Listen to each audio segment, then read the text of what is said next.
Hello, ladies and gentlemen. Good to see you, and I hope you are well. So, I want to talk to you guys today about a recent happenstance that happened with the with the emulator Yuzu. So, just, just move this there, just for better viewability. Um, what am I talking about? Well, as you guys know, I am very much a advocate for physical games ownership, and I am an advocate for being able to enjoy games however you want and however you can, especially if a company does not give it out. There is a bit of a chilling effect that is going to be happening due to the following. Nintendo Switch emulator Yuzu, which will utterly fold and pay $2.4 million to settle its lawsuit. Just over a week ago, Nintendo sued the developers of the leading Nintendo Switch emulator Yuzu for facilitating piracy at a colossal scale. Now it appears that Yuzu will give up without a fight and give Nintendo everything it wanted, and it affects the Nintendo 3DS emulator Citra too. The Nintendo emulator Citra is particularly heinous in this case, given that in approximately a month and 3 days from time of recording on March the 5th during the HIMediaTV subathon,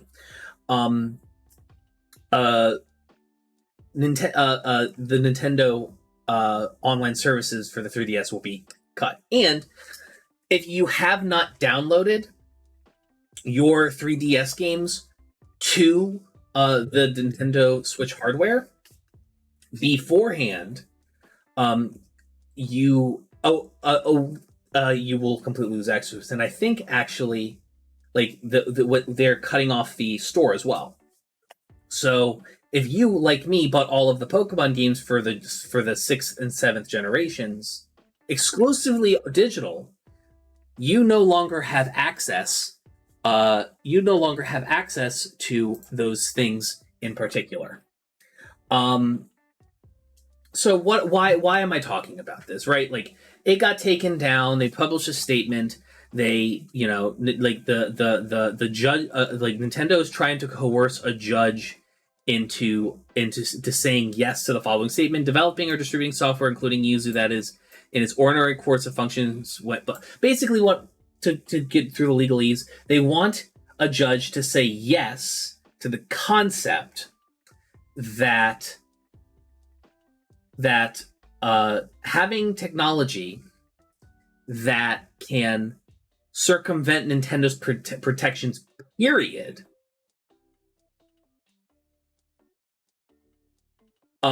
is copyright infringement, even if the emulator in question does not come with the keys. Yuzu is the type of thing where you had to hack your own Switch, extract your own keys and software, and do it that way. You cannot you cannot just download it and have it work out of the box. There's a reason why you have to either go get your own BIOS or download some sketchy BIOS off the internet if you want to use a PS2 emulator. Wink, wink. Same thing with the Nintendo Switch emulator. As a result of this, they haven't been able to get a judge to say yes to that explicitly, which would absolutely change current precedent around emulators and emulation. And I want to use this as a springboard to start a conversation about a digital goods bill of rights. Okay, so I want to share with you the minor digital bill of rights that I've written here. The first thing that you got to remember is that we are living in a world now where a lot of the media we consume and own, we are effectively renting in a lot of cases from the powers that be. And there's not, and with Nintendo as always the glaring example of what happens, there's also things like EA. You ever remember the game Dark Spore? Can't play that. There's lots of EA games you can't play anymore. There's lots of Nintendo games you can't play anymore. There's lots of Activision games you can't play anymore. So there are three big issues that I find with that we would need in a digital goods bill of rights or digital consumers bill of rights. And so here it is, right?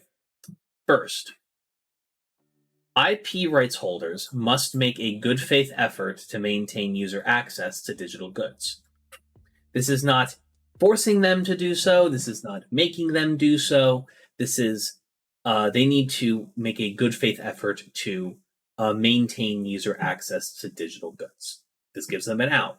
This gives IP users like rights holders like Nintendo and them to, show, okay, you can download it this way, but it's a pain in the ass to do so, which sucks. But they also like if you want to, if the solution is you send us a snail mail and we'll send you a fucking thumbstick with the software it's like on it, so be it.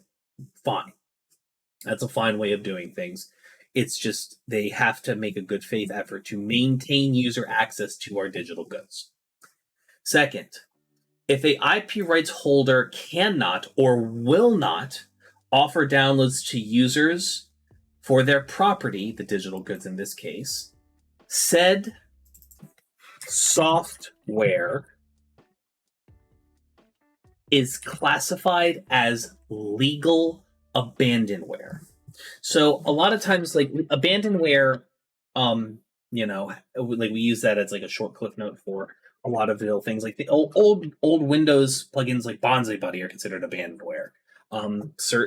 Things like Guns of Icarus could be considered abandonware because it only has 5 people playing it. I'm sorry for that comparison, crazy contraption. Friend of mine who's trying to get me into Guns of Icarus. Functionally, at the end of the day, having a legal distinction of what legal abandonware is will allow that distinction. And with it comes the third.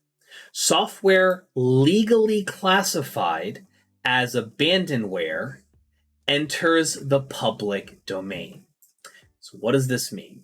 What this means is that if you, as an IP rights holder, Nintendo, say, hey, you can't fucking buy Pokemon Red from us in any legal capacity from us, the company. We don't sell it to distributors. We don't sell it ourselves on our online platform. You can't buy it. Pokemon Red is now legally abandonware.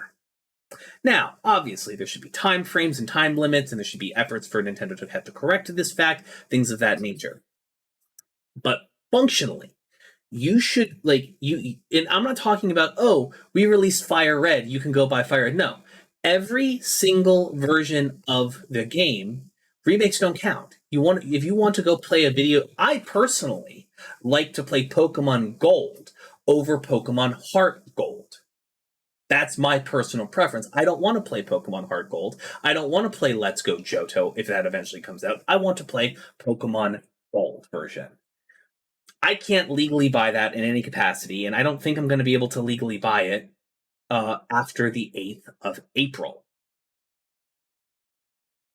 So legally classifying certain pieces of content as abandonware does two things. One, it incentivizes companies to, not just say, take it off the market. We don't give a shit about the servers.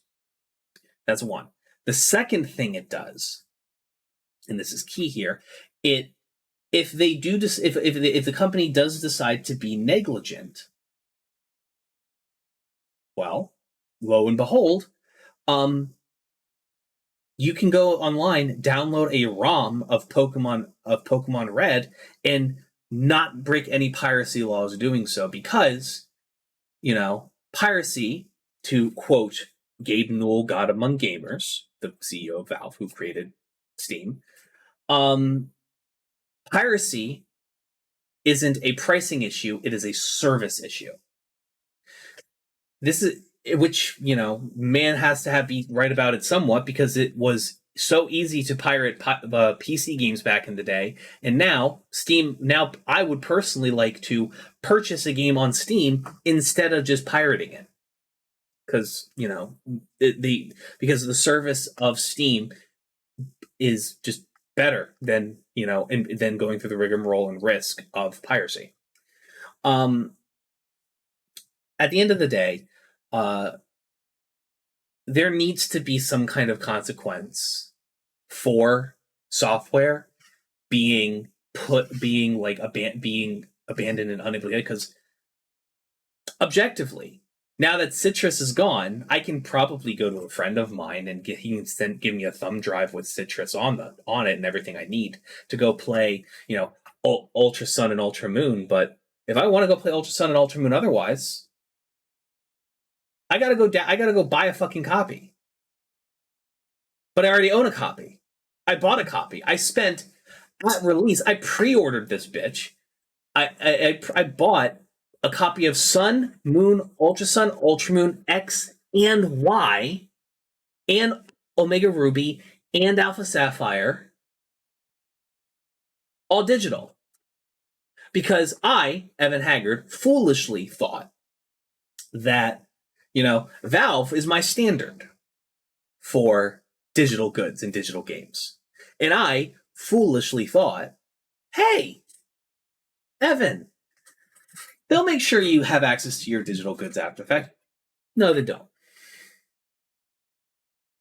So functionally, at the end of the day, there are a lot of issues going on in our country right now. In the United States, there are people who are having their rights taken away for a myriad of different reasons all across this nation, all across the South, and all across red states.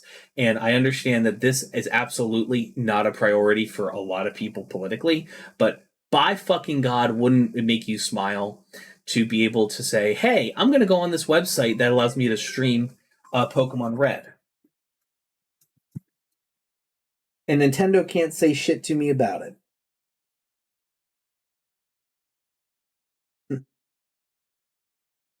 But that's my thought. Let me know down in the comments what you guys think. The subathon's obviously still going on. I'm still chit-chatting. We're having a fun time. But if you want to help out, Copper Tops here, the little beagle who's like up here in the corner, please go to himedia.gg/donate, and it helps the show. I'll see you guys very, very soon. Have a good one.